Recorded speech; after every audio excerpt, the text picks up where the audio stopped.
Ces 3 dernières années, la rivalité entre les deux plus grandes économies mondiales s'est intensifiée. À Davos, le secrétaire général des Nations Unies, Antonio Guterres, a consacré un bout de son discours à ce propos. Il est essentiel que les deux pays s'engagent l'un envers l'autre et de manière significative sur de nombreux sujets. Le climat, le commerce, la technologie. Ils doivent s'entendre car sinon l'économie se portera mal et il y aura des confrontations. Début 2018, le président Donald Trump s'est lancé dans une guerre commerciale visant la Chine. Mais les imbrications entre les deux pays sont très fortes.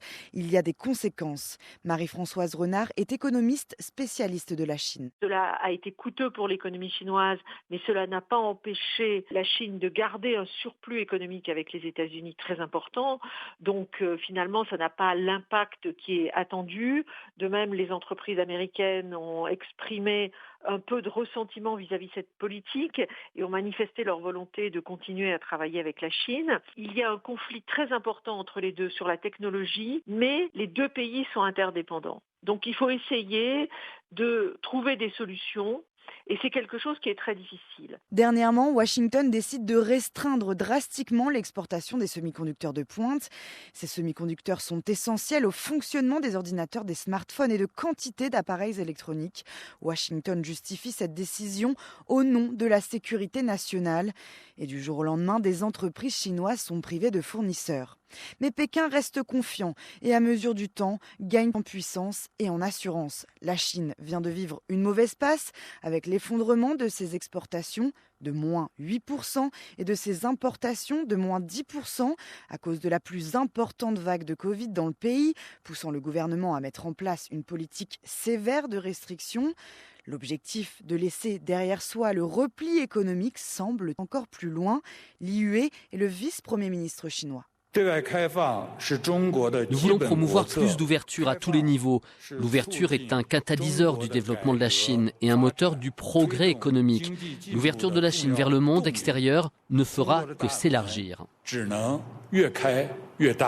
À Davos, les deux pays reconnaissent tout de même le besoin urgent d'une vraie communication. Au fil des épisodes de chaud-froid, reste à savoir qui a le pouvoir, qui va définir les normes internationales.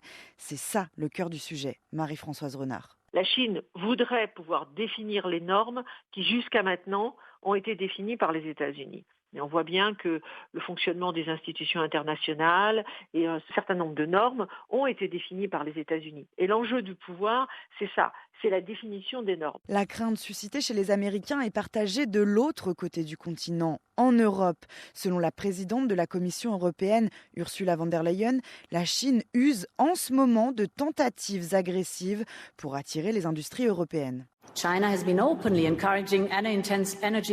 La Chine a encouragé ouvertement les entreprises les plus grandes consommatrices d'énergie qui se trouvent en Europe à venir relocaliser une partie de leur production, voire toute leur production sur son territoire. La Chine leur promet qu'elles ne paieront pas cher leurs factures, mais dans le même temps, la Chine subventionne ces industries et restreint l'accès à son marché à l'Europe.